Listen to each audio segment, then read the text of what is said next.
Okay. We've been having trouble with access, so if you haven't had access to our webinar today, you can hopefully see it after the fact by clicking on the New Hampshire AARP.org website and New Hampshire, and you can see it after the fact. Anyway, thank you so much, Liz, for being here. Good afternoon and welcome, everyone. Thank you for joining our New Hampshire AARP sponsored program with the Creative Feast. My name is Kathy Hoey, and I am your host on today's cook-along demonstration with Liz Barber from the Creative Feast. I'm a volunteer with AARP New Hampshire and will be monitoring the chat if we have questions. We are also accompanied by Bev Cotton, our volunteer from New Hampshire, excuse me, AARP. Today, Liz will show us how to prepare a holiday dinner for 2 or 4, elegant and easy. We hope that everyone will enjoy this cook-along class and demonstration. AARP has been promoting the health and well-being of older adults for over 60 years. Across the country, AARP staff and volunteers work together to make our communities friendly, livable places to work, play, and explore for people of all ages, and work closely with community stakeholders to make our communities an even better place to live. Here in New Hampshire, we strive to bring you informative, innovative, and fun events like today's online cook-along demonstration as a means of connection and inclusion. Today's event is part of a series that Liz has been doing with Creative Feast, focusing on food and its impact on healthy living. AARP also has numerous free, healthy living resources on its website. From staying fit to wellness and longevity, information on healthy eating, as well as staying sharp, there is something for everyone. I will put a link in the chat, www.aarp.org/healthy living. You can either get it through aarp.org/New Hampshire or AARP's Virtual Community Center, VCC. I will be monitoring the chat and forward any questions or comments you have about AARP New Hampshire or the cooking demonstration. We hope you enjoy today's program. And Liz, take it away. Great. Thank you. Thank you so much. It's a pleasure to be with you here today. Before we get started, I'm going to take you to my website and show you where and how you can find the recipes. Those of you who have been receiving the emails should have gotten confirmations with links to the website and to the recipes and equipment. So why don't I take you over to my website at thecreativefeast.com, and I'm going to share my screen with you. And let's see, where are we? No, that's not it. Let's go back. Sorry about that. Boy, we are a day of blips today. We are having a few issues technically. So let me try this one more time. And there we go. So here is thecreativefeast.com. This is my website. You're welcome to come here at any time. The best thing for you to do, 2 things. Number one, if you want to join me again for other programs, come over to events and hit the calendar link, and that will give you an up-to-date information about what classes I have coming up. For your recipes, go to Food and Fun, go to the recipe blog. Here I have your recipes. I'm going to be adding photographs after today's class. We're going to be doing sesame green beans with portobello mushrooms and a sirloin or ribeye steak with Dijon port sauce. A nice, easy way for you to find these recipes if they move down the menu here is you can look for the topic. So this is a beef recipe. So if you come over to where it says beef, you'll see that I have that there as well.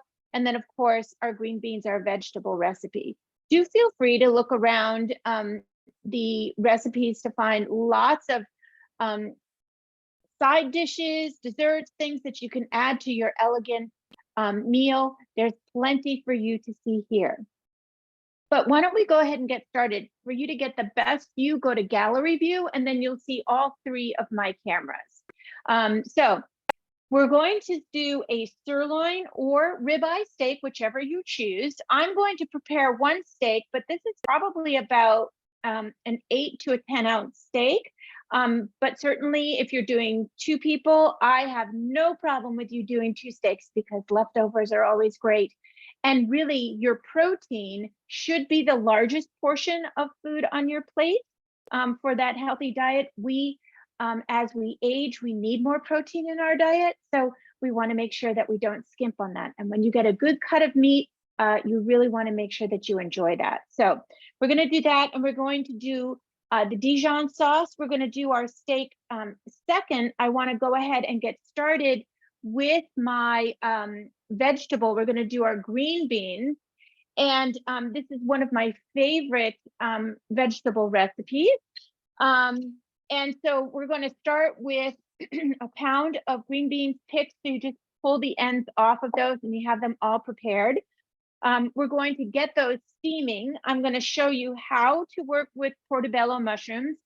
If you don't have portobello mushrooms, you can certainly use any other kind of mushroom you like. The larger ones are easier because they're easier to turn, but you're welcome to use the baby bellas, or you can use a regular button mushroom. You do want to slice them in the same way though, so that you have nice thick pieces. What I love about the mushrooms is, again, it's another meaty flavor texture that you can be using.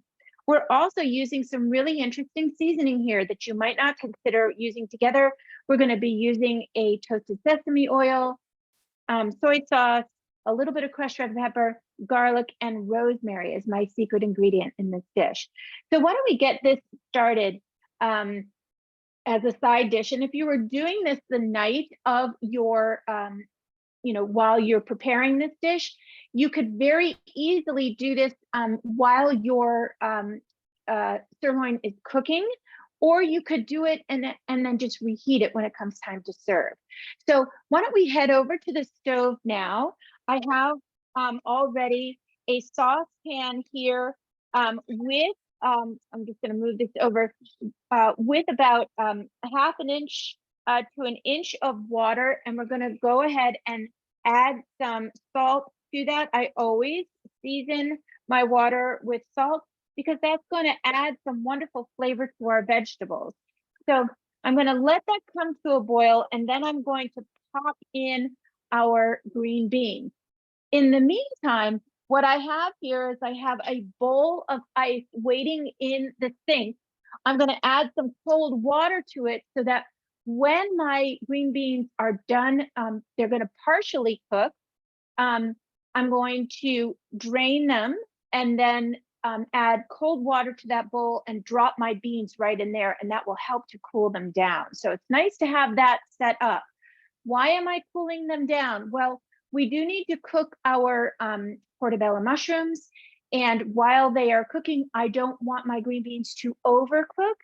And also, I'm going to take those green beans and add them to our portobello mushrooms to continue the cooking. So it's just a couple of stages of cooking. We're breaking that down. So here we have our portobello mushrooms. Now, these are the king of mushrooms. And for people who are vegetarians, this is one of their go-to vegetables that they like to use because it does have that meaty texture and consistency. Now, I'm just going to grab a spoon. I do want to show you how to clean the gills from your portobello mushrooms. Now, what do I mean by gills? So let me just, I'm working over here with my cameras because I want to give you a nice close-up of your portobello mushrooms. So you can see these are actually, they do look like gills, and that's what we call them. And we want to clean those out. If you don't clean them out, that's okay too. But I want to show you, the right way to set this up. So I just take a spoon and I just scrape this off. Now, why am I doing that? Sometimes they can get a little bit gummy, and they can have a little bit of a strong flavor to them. So it just kind of cleans that right out. And they also contain a lot of water. Mushrooms have a lot of water in them, and we don't want too much water in our end dish. We really want these to cook up and to sear up beautifully, almost like a steak, right? So we're just going to take our spoon and take those right out. And I'm not going to use those. I might give those to my chicken or my dog. Now, here we have a portobello with the meaty stem on it. So I'm just going to take that off. and I'll use that maybe in a salad or something like that and just slice it from this end. But again, it's kind of spongy, not something I need to use for this part of the dish. And I'm just going to take my spoon and clean those out.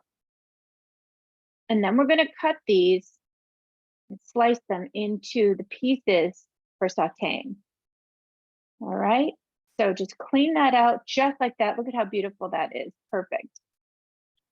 Okay, now let's go back to the stove, check on our water. We've got that to the a boil. So we're going to go ahead and drop in our green beans. And we really just want these to steam just for about 3 minutes. Okay, again, just to soften up a bit, to take that bite out. And then we're going to reheat them and continue the cooking with our mushrooms so that they absorb all the flavors from our sauce that we're adding, our seasoning.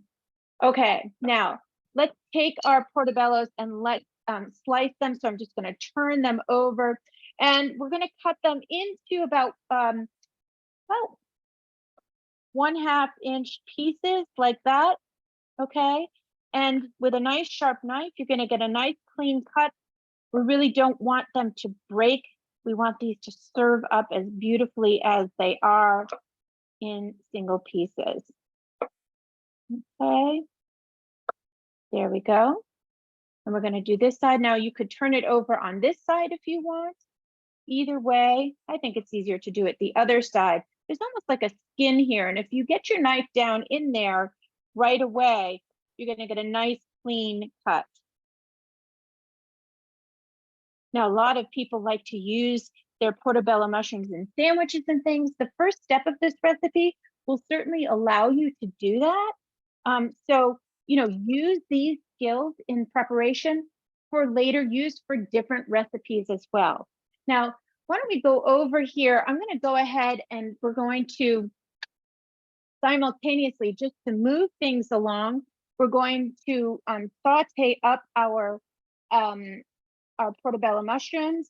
Now, I just cleaned that out because there was a little bit of water in there. We don't want that water to stay there, because if you're adding olive oil and you're heating that up, that is going to then cause some issues with some splattering because the water and the oil don't mix. So we're going to pop in about 3 tablespoons of olive oil, okay, and let that heat up.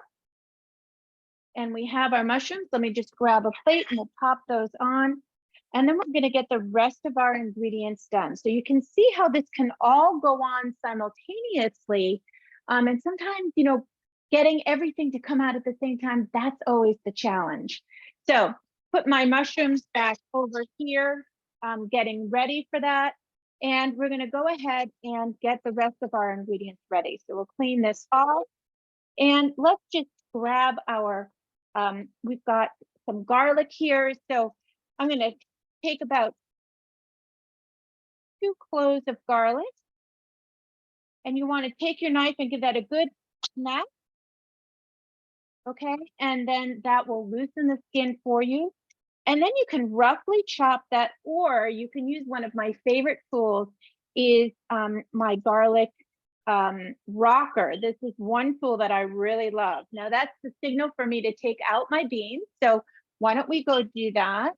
We're going to take the lid off of our beans here. They're beautifully bright green color. All right. And I'm going to drain them and then drop them right into our ice bath.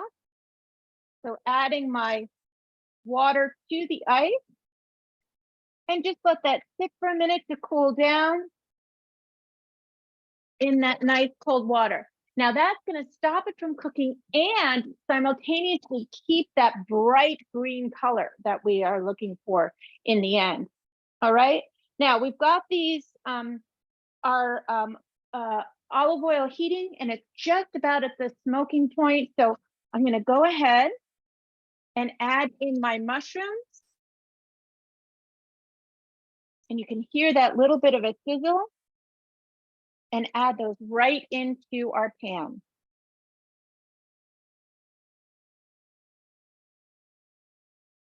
just like that. Now our goal here is to saute them on both sides. So I will be turning them. I'll give them a few minutes on each side, turn them over. And you can see it's almost like they've already absorbed that olive oil. Mushrooms are like sponges. Now here's a little tip. If you want to get some moisture back in there, you can take your lid, cover that, lower the heat for just down to a medium heat. Now what's going to happen is those mushrooms are going to give off the water that comes from them. It's going to form some condensation in there, and it's going to help almost steam them. So we're going to let them cook for just a few minutes like that, and then we'll go and turn them over. Now for our garlic, we've got our garlic rocker. So I'm going to show you this. This is a wonderful little tool. I'm going to take that right over my garlic clove and give it a good rock. You can find these on the internet. They're becoming very popular at kitchen stores as well. It is one of my new favorite tools. I take the back of my knife and just loosen that garlic just like that, and it's all done. And I didn't even have to touch the garlic too. So makes it really easy to do. Do remember though that it is now in a fine mince. So we want to be careful. Don't want to cook it over too high of a flame because it will burn more readily than if you had simply chopped it into pieces that were a little bit larger. So we have that. We're going to go ahead and pop that into our dish. And then we're going to get our rosemary ready. So we want to use about a teaspoon of chopped rosemary. So it's just a little bit. I'm going to pull it off of the stem. This is a very woody stem. And I'm going to add that to it. Now, before I chop this, I can hear what's happening over my pan. So let's go take a look. Get your tongs. Tongs are one of the best kitchen tools you can have. Okay, and I'm going to open up this pan and then turn it over and see how beautifully brown these portobellos are. This is really perfect for our dish. This is what I'm looking for. A rich color. That browning, there's actually sugars in our vegetables. That browning is those sugars caramelizing. Really so beautiful. They do shrink up, so keep that in mind. But if there's two of you, 2 large portobellos are going to be plenty. I do 1 per person. I just love my mushrooms. Okay, and again, I'm going to go ahead and pop this right back on. Lower my temperature down a little bit. I don't want them to burn, but I want to have that nice brown color. And then I'm going to go ahead and give this a nice chop. All right. And always work with a sharp knife. It's really important that your knives are sharpened well. This is a Victorinox 8-inch chef's knife, always my favorite. And one that I do recommend for a chef's knife under $50. This is the deal for you. So you will find those. I have a few left if any of you want to get in touch with me, but this is a great knife. All right, so that is chopped nicely. I'm going to pop that in with my garlic. Okay, the key thing to remember also in this recipe is we did not cook our garlic first, because if that were the case, that garlic would be burning right now. So we don't want to do that. We want to add it towards the second phase. All right, so we've got our mushrooms cooked and they're almost done. We're going to add our chopped garlic and rosemary, and then we're going to go ahead and let's see, add in our sesame oil. So sesame oil, I wanted to talk to you for just a second about that. Sesame oil is not a cooking oil, it's a flavoring oil. And you always want to be buying the toasted sesame oil because that's going to give you that wonderful rich flavor. So I always keep my toasted sesame oil in the refrigerator once it's opened because it is a seed oil and that will go rancid in the pantry. It'll last much longer in your refrigerator. So keep that in mind. And then of course we have soy sauce. Now I am using Bragg's liquid aminos as my soy sauce. It has less sodium in it, but I find that the flavor is a really wonderful flavor.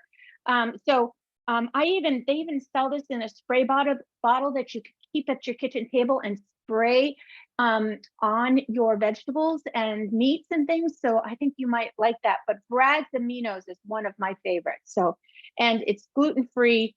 So I'm just going to leave that there for you to take a look at.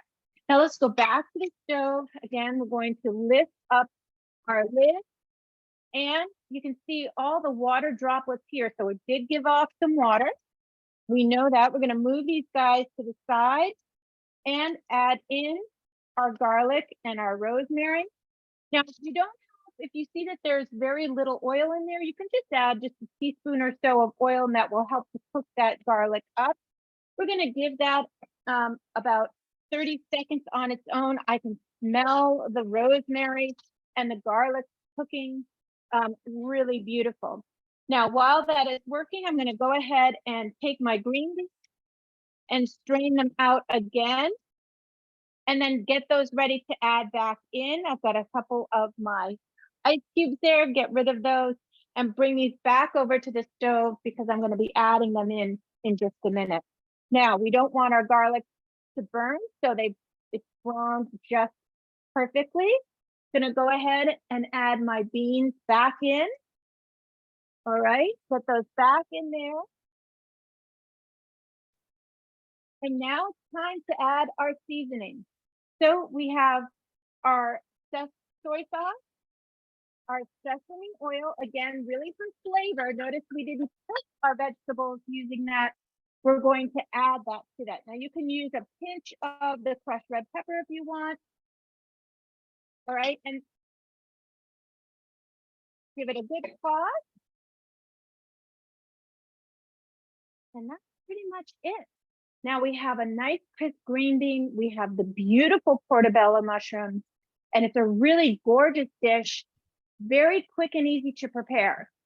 Again, you could make this ahead of time and just reheat it, but you saw how quickly I did that. While your steak is resting, that is a great time to make a dish like this, because your steak, the longer it rests, the better it will taste. So you don't have to feel panicked. Liz, could I ask you just a quick question? Yeah. I did, it was quick. So I wondered, did you put the amino acid in and also the sesame oil? I might have missed that. I saw Yes, where you put in the garlic and the rosemary and cooked it up, but then I missed the next part. So yeah, so we added the garlic and the rosemary, and then I threw the green beans in and then poured in the sesame oil and the the liquid aminos. And that's what that is. Right. And if you're using the soy sauce, you would use that in the place of the liquid aminos. I just wanted to introduce you to a new kind of ingredient that I'm sure you would love to use. Now, I'm just going to show this to you. We're going to plate this up when it comes time to serving the dinner. But look at how gorgeous that is. Let's kind of zoom in on this one too, so you can see how beautiful they are. Bright and green, still have a nice crisp finish to them. And you can see how the mushrooms are gorgeous. So I didn't even add any extra salt to this. I'm going to make sure to taste that before I put it in the plate. But remember that the aminos or the liquid aminos or soy sauce, if what you're using, they have a lot of salt in them. So does your toasted sesame oil. So I'm just going to hold off on the salt there. Okay. And now we're going to get right to our steak. So let me get up. My stove is a little bit on the fussy side. I'm going to turn on our burner, and I'm going to let my cast iron pan heat up. Now you could use a stainless steel pan if that's what you have and prefer. I just always recommend that you use a really good quality pan. Always worth the investment to do that. Cast iron is absolutely perfect for this. Now, let me bring over my steak. This is my, whoops, I've got that. That is a ribeye, okay? And we are going to season this. Make sure that you dry it first. So we have a paper towel. Sometimes when you take this out, there's some moisture on you see there's moisture here on the plate. We want to get rid of that. So we're going to turn that over. Now my steak has been sitting out for about 20 minutes to half an hour. We do want to bring it up to closer to room temperature, and that way it'll cook more evenly. If you're taking it right out of the refrigerator, just remember that it's going to take longer to reach that internal temperature of about 140, which is rare, to 145, which is medium rare. And also remember too, that when you take it off, you're going to let it sit on the counter on a cutting board and rest, so that you know, the moisture, the juices go back into the meat. We don't want to be cutting into that right away. So we'll go over that. So here we've patted it dry, letting it sit for about 20 minutes to half an hour on the counter. I've salt and peppered it. Do be generous with that. I did not trim off any of the fat. The fat is actually good for you. We don't need to remove all of that. If you have a big flap of fat, you could cut it in half, but I always leave that good fat in there. Remember too, the fat is going to help this cook. Now, we're not putting any oil or anything in our pan. We're going to let the high heat of the pan melt the fat. This is rendering the fat. And then that fat will be part of the cooking process. All right.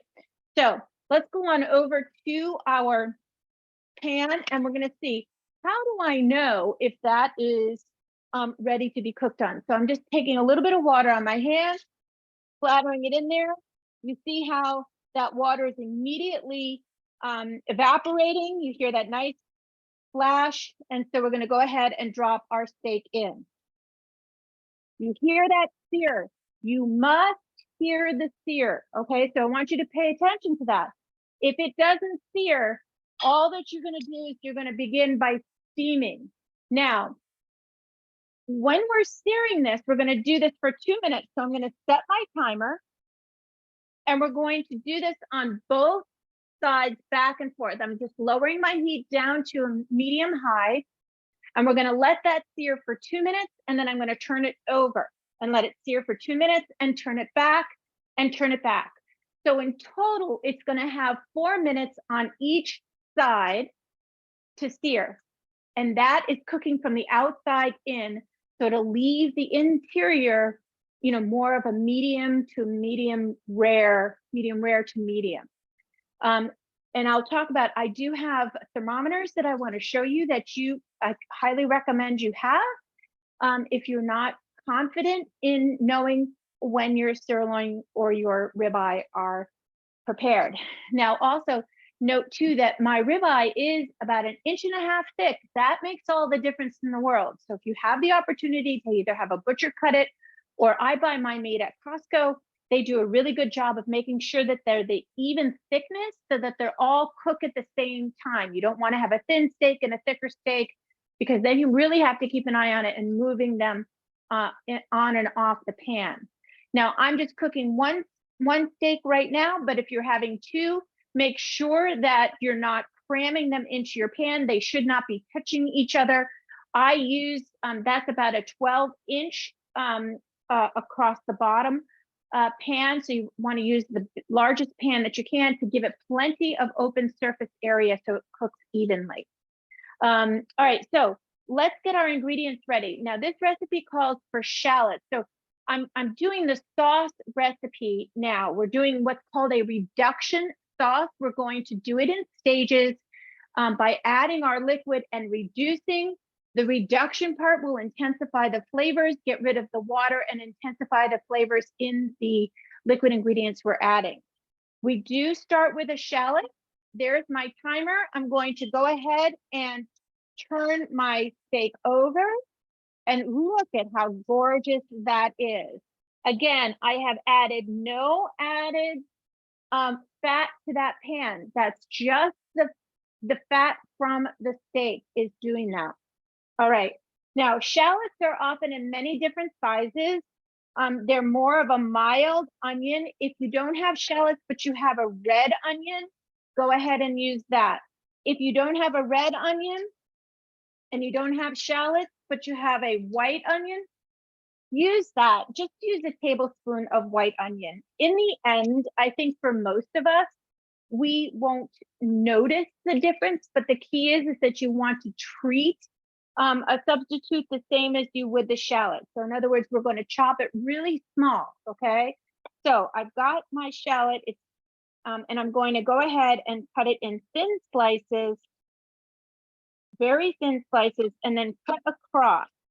Now this is just going to add a base flavor, okay? And shallots tend to be a cross between garlic and an onion, okay? And I find too, when I buy the shallots, you have to sometimes buy it in a whole package. So then I start looking for recipes on how to treat my shallots, how to cook those up. So I'm going to try to post, there's a wonderful roasted shallot that Ina Garten does that I will add to my website as a recipe, and then you know what to do with the rest of your bag of shallots. Little key here. If you're buying shallots and your grocery store sells them already peeled, it's worth the money because they're a little fussy in peeling. Just a little tip. Okay, so I'm going to grab a little, grab a little bit of a dish here. So I've got my shallots. I'm going to go ahead and pop them in here because when the steak comes out, we're going to start sauteing with that. Okay. Okay. There's our timer. So now we're going to continue to flip, right? So I'm going to take this off, flip it on the original side, another 2 minutes. Okay. So we've got one more flip to do and then we'll be all set. So there are our shallots. All right, and we're just going to saute those up when the time comes. Let's see. We're going to add a little bit of olive oil in the pan along with our shallots. Let them saute up. Then we're going to add our tawny port. Now, what the heck is tawny port? So port wine is a fortified wine, which means it will last, you know, it's got a higher alcohol content than regular wine that you would drink by the glass. And you could use a finer port if that's what you have. I like to use the tawny port. It's a less expensive, not as sweet as those wonderful aged ports, but it does have a little bit of sweetness to it. So it does add a little complexity. If you absolutely don't have it, but you really want to make this recipe, go right ahead and use a red wine if that's what you have.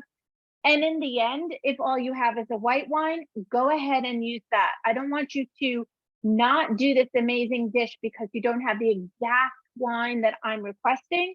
You can buy this in a much smaller bottle, and do remember that it will last for quite some time in a cool, dark place. I actually will use the same tawny port, you know, over a year's time. And I do keep it on hand because it's a great red wine to be cooking with, especially when you're looking for something a little bit on the sweeter side. So that's my tawny port. I don't spend a lot of money on that. I put these back here too to show you.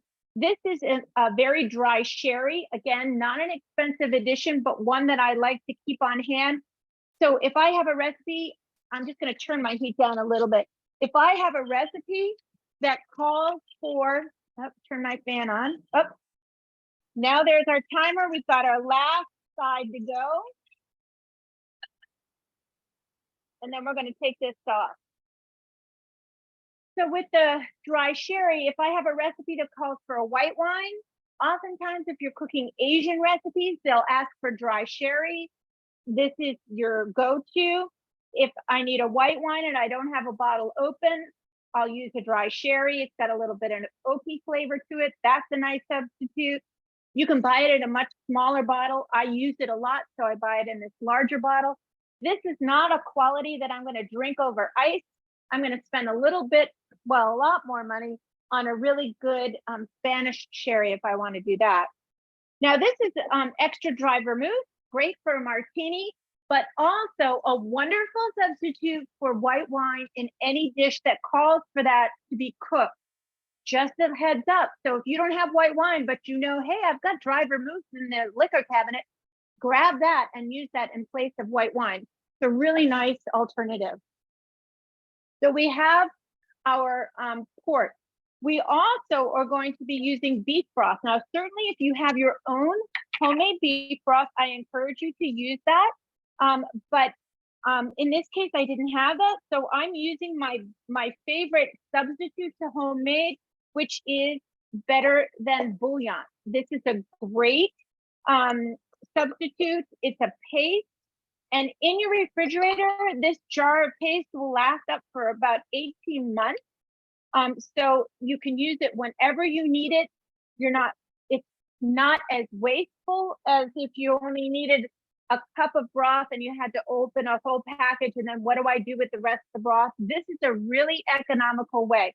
You can also buy it, it's organic and reduced sodium. So that's a really great tip. This is a large jar, but you can buy them very small at your local grocery store.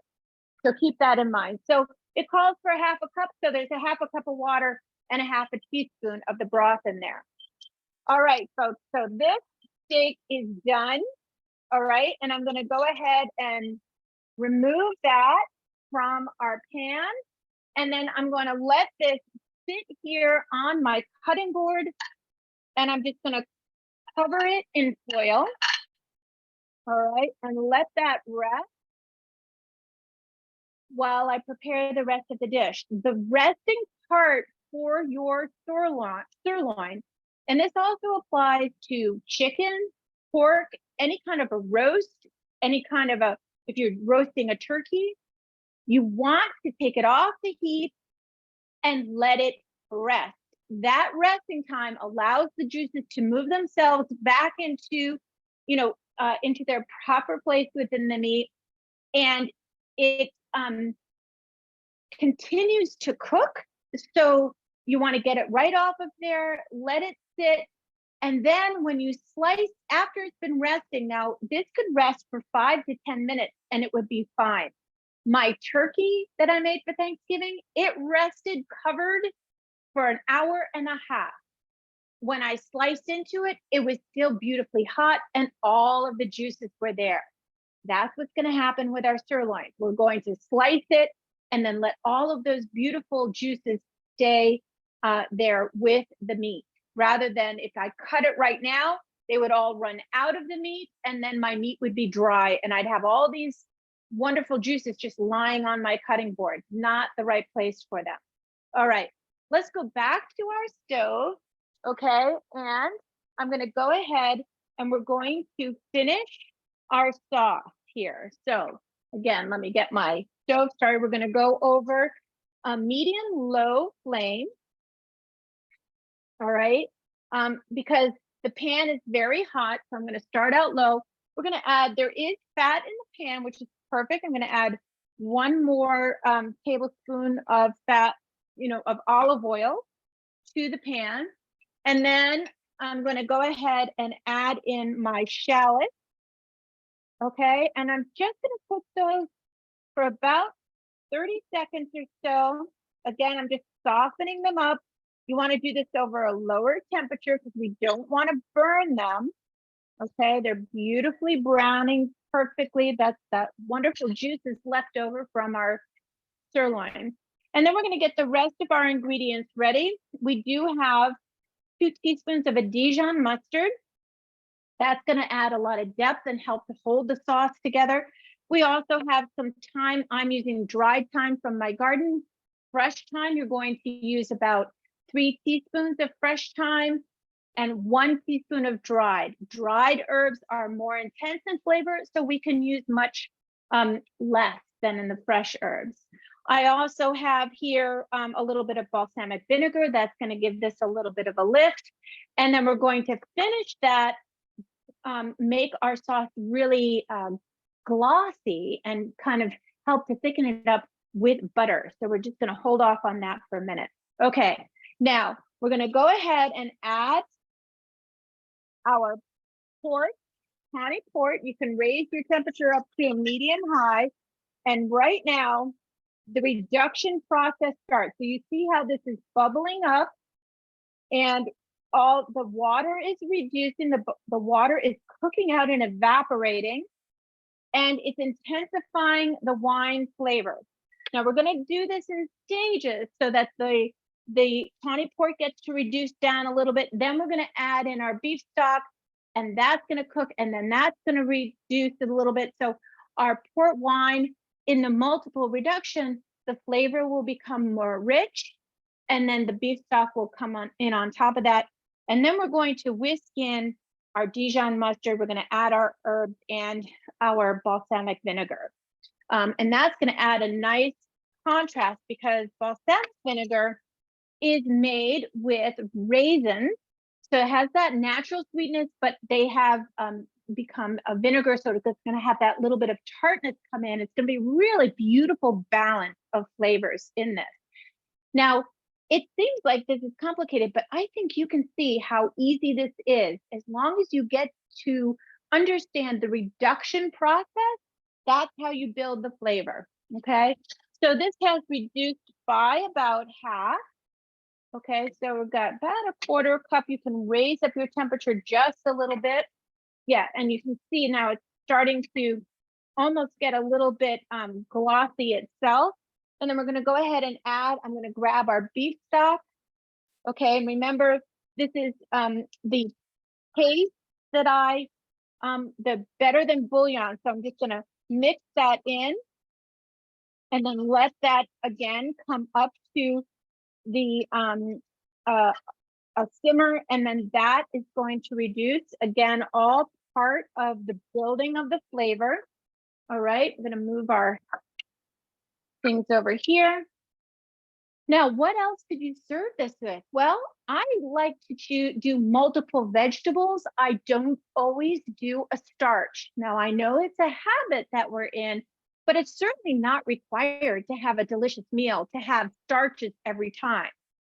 However, if you do want to have potatoes, feel free to have potatoes as long as you are making them. We don't want them to be deep fried. Roasted potatoes would be wonderful. If you go to my website and plug in potatoes, you're going to see I have beautiful stacked potatoes that are really nice.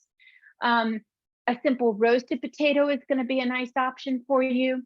But why not choose another vegetable? I like to do colorful plates. So we have the bright green from our wonderful green beans with the richness of our sirloin. Why not do either a butternut squash, or you could do a sweet potato?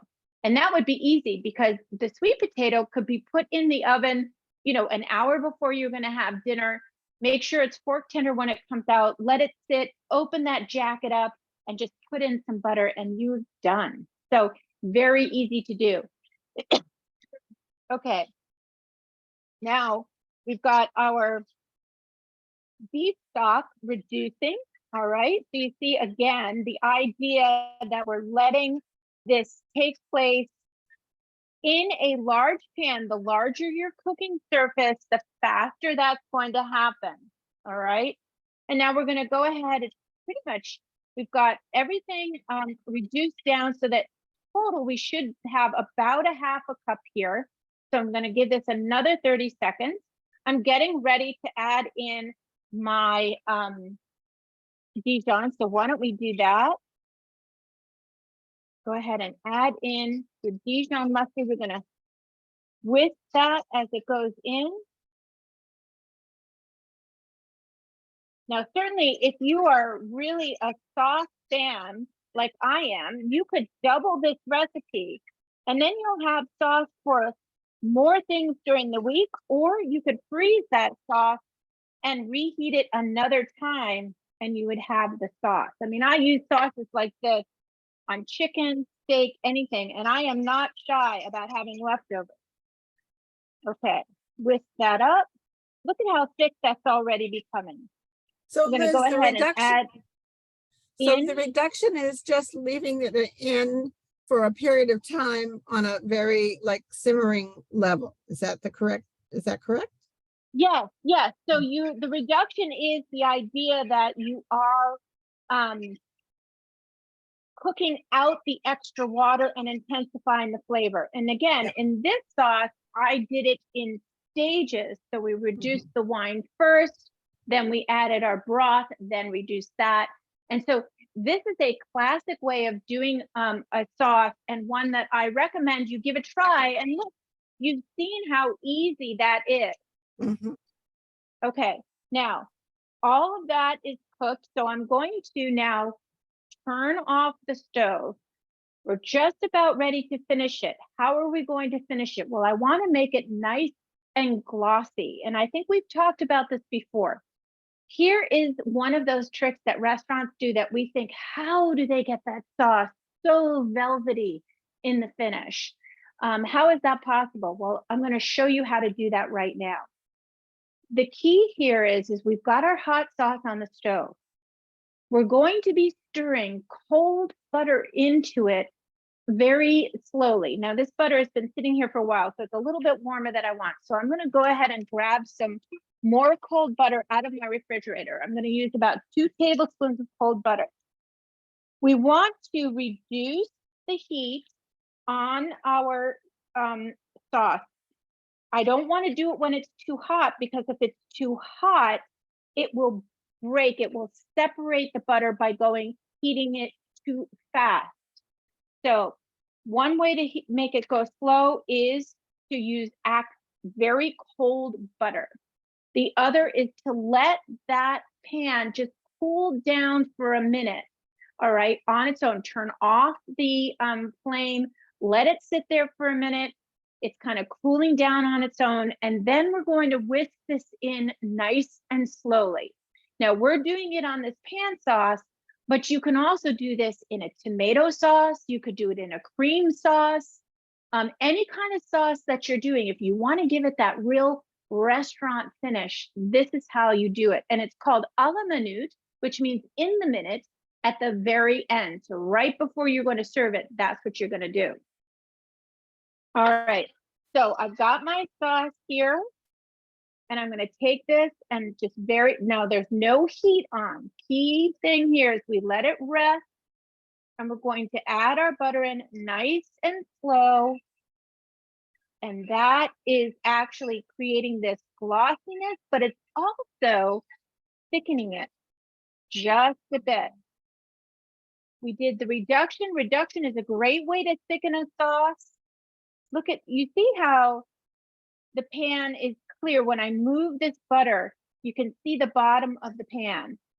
Now the butter is not separated, so there's no slick of fat on the top. It's all incorporated.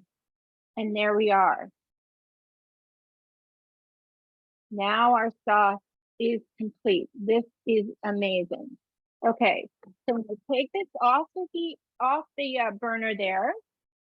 And then we're going to go ahead and let's bring our sirloin over and see how we did on that. Now, before I do that, I just want to take a minute. I want to show you my tools that I use if I'm going to measure the internal heat of a piece of meat. So certainly you can use an instant read thermometer. You can buy these at the grocery store. They're fairly inexpensive.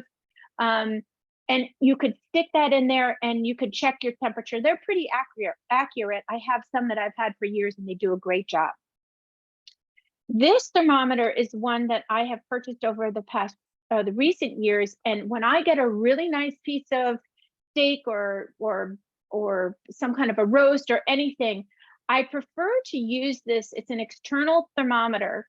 And so you can set that so that it beeps at the internal temperature of your meat. You stick this into the middle of your steak or the middle of your turkey breast. It goes into the oven with your meat, or in this case, you could do it on the top of the stove if you wanted to. If that's the case, if this is the steak, I stick it in this way rather than this way, because this way it goes right into the middle and I can flip it back and forth and it will stay with the meat. And it will beep when it reaches the internal temperature that you're looking for. And so it's pretty much foolproof. Now, this is made by ThermoWorks, but there are many good internal thermometers that this part will stay on the outside of your stove. It's got this long cord so that this could go on the inside of the oven or, sitting on the stove, but they stay attached and it really does tell you when that meat is ready. So I always recommend those. Now, here we have our ribeye. Gonna take that off. Now you can take those accumulated juices and add them into your sauce if you'd like. Let me grab my, oh, there we go. My tongs, and let's see how we did. So I'm just gonna slice this. And we still have some pink. Now towards the edges, it's gonna be more on the well done side. Towards the middle, we're gonna get some nice, beautiful color in here. This is just the way I like to cook it. This is a medium rare. If you prefer rare, then you're going to do it for a little bit shorter time. But look at how gorgeous that is.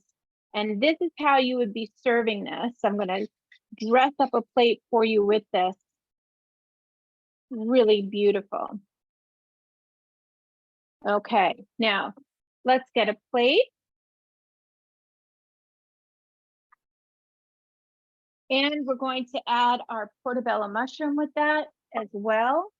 So, oh, these are gorgeous, boy. All right, this is gonna make a real pretty picture. So we've got our beautiful slices of ribeye. Who could resist this? You could put that more in the middle if you want. Now, I've got these accumulated juices. I'm going to pour this right back into my pan here. Don't want any of that to go to waste. And that can just be whisked right in.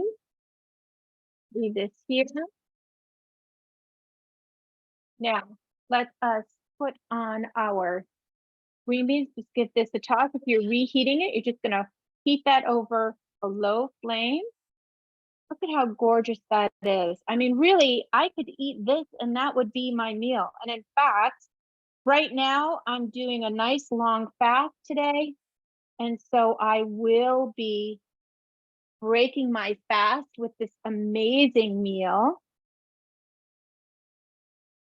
And there we go with our green beans and our portobello mushrooms. And then let's get our sauce. Gonna get myself a nice spoon and use this gorgeous, rich sauce right on there, and a little bit for the plate. Perfect. Now, this is a wonderful holiday meal that you and those special people that you're celebrating with can enjoy for the sirloin or the ribeye that you're doing. Just take your time, enjoy the process. And there you are. Do we have any questions before we go? I think not, because we're still just us, and that's fine. I hope that other people get to see this, because, oh my goodness. Thank you so much, Liz, for this wonderful cook-along demonstration and your helpful hints. You're very welcome. The recipes are so wonderful and look so delicious and makes me always hungry. And I always learn a lot of things. It just looks so beautiful. Her plating is just so lovely. As soon as you see that, you know that it's going to be good. Yeah. It is. And do remember that we want to make sure that we're getting a really good quality cut of meat. Don't be afraid of the fat that comes with the meat. Just, you know, if it's a big piece of fat, you can slice it off, but do leave that, because that is going to add some amazing flavor. And now you know how to make a really great pan sauce with the key of stirring in that ice cold butter right at the very end. Excellent. Yeah. Anyway, today's cook-along demonstration is just one of the many virtual events offered through AARP New Hampshire and AARP Virtual Connection Center. We hope you'll come back and join us for more. The next cook-along demonstration with Liz will be on January 17th at 2 p.m. And this cook-along demonstration will feature winter soups, comfort in a bowl. And registration is open through the AARP New Hampshire website and also through the AARP VCC. We thank you for joining us today, and we hope you have a great rest of the day and a wonderful holiday season. Thank you so much. Thank you. Happy Have a Merry holidays, Christmas, Liz. everybody. Have a happy New Year. Happy holidays, everybody. Thank you. Take care. Bye-bye. Bye. Bye-bye.